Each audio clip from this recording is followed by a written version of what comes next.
और हमारे दुश्मन का काम है हमारे रास्ते में रोड़े अटकाने का।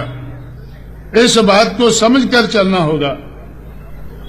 हमारे दुश्मन का काम है हमारे रास्ते में रोड़े अटकाने का, और हमारा दुश्मन हमें रास्ते से बहकाना चाहेगा, रास्ते से हटाना चाहेगा, रोड़े भी अटकाएगा, लालच भी देगा।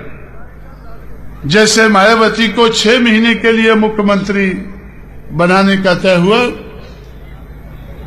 मुझे जब 6 महीने पूरे होने वाले थे तो अटल बिहारी और आडवाणी मुझसे कहने लगे कि मायावती को 5 साल राज करने दो। मैंने उनसे पूछा कि इस मेहरबानी का कारण क्या है? हम तो 6 महीने के लिए तय किया था, आप 5 साल क्यों दे रहे हैं? उन्होंने कहा कि हमें ऐसा लगता है कि बहुजन समाज पार्टी अगर भारतीय जनता पार्टी के साथ मिलकर चुनाव लड़ती है तो हम पार्लियामेंट में 300 से ज्यादा लोकसभा के मेंबर चुनकर ला सकते हैं। आप हमारे साथ मिलकर केंद्र की सरकार को चलाएं और मायावती उत्तर प्रदेश की सरकार को चलाती रहे। मैंने उनसे कहा कि भाई,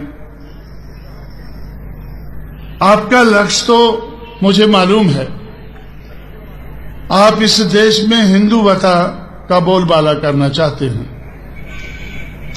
या नहीं चाहते हैं? पता नहीं आप चाहते हैं नहीं चाहते हैं, लेकिन हल्ला तो किया हुआ है कि हिंदुवता हमें उसका बोलबाला करना है। और मैं समझता हूं कि हिंदुवता जो आप कहते हैं वो मनुवाद का दूसरा नाम है। मनुवादी समाज व्यवस्था को आप टिकाए रखना चाहते हैं। मनुवादी समाज व्यवस्था को कांग्रेस भी टिकाए रखना चाहती थी, लेकिन बगैर बोले हुए।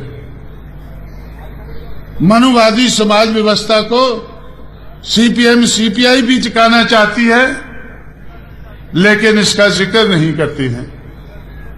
लेकिन भारतीय जनता पार्टी तो खुला कहती है कि हमें मनुवादी समाज व्यवस्था को टिकाए रखना है, और कांशीराम और उसकी बहुजन समाज पार्टी कहती है कि हमें मनुवादी समाज व्यवस्था को हटाकर मटाकर मानवतावादी समाज व्यवस्था का इस देश में बोलबाला करना है। तो इस बात को ध्यान में रखते ही जिस दिन मायावती ने ओथ लिया, उसके दूसरे दिन ही हम लोगों ने परिवर्तन चौक बनाना शुरू कर दिया। हम परिवर्तन चाहते हैं और आप स्टेटस को चाहते हैं। मैं समझता हूं कि स्टेटस को और चेंज, ये दोनों साथ साथ नहीं चल सकते हैं।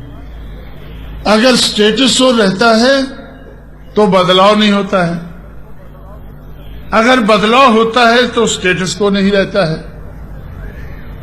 अगर स्टेटस को और चेंज ये दोनों साथ साथ नहीं चल सकते हैं तो हमें समझ लेना चाहिए कि बीजेपी और बीएसपी साथ साथ नहीं चल सकती है।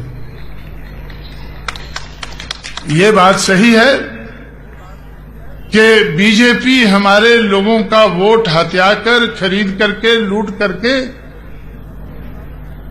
अपनी पार्टी को मजबूत करती है। हम भी आपका सहयोग लेकर अपने आप को मजबूत कर सकते हैं, हमें कोई ऐतराज नहीं है। लेकिन अपने आप को मजबूत करके हम अपना एजेंडा पूरा करना चाहते हैं। हमारे सामने एजेंडा है चेंज का, बदलाव का, परिवर्तन का। अगर हम अपना एजेंडा लागू नहीं कर सकते हैं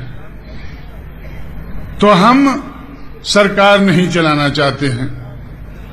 लेकिन केंद्र में बीजेपी सरकार चला रही है, केंद्र में बीजेपी सरकार चला रही है और अपना एजेंडा किनारे रखकर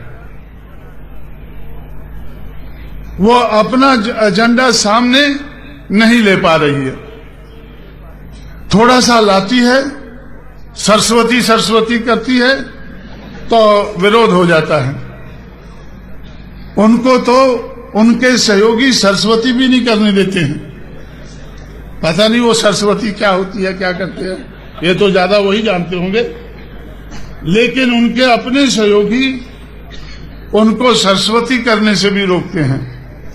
इतना सा भी वो एजेंडा पूरा नहीं कर पा रहे हैं, लेकिन फिर भी सरकार तो चला रहे हैं। जब ममता बनर्जी जैसी महिला उनको सरस्वती नहीं करने देती है तो मायावती कैसे करने देती?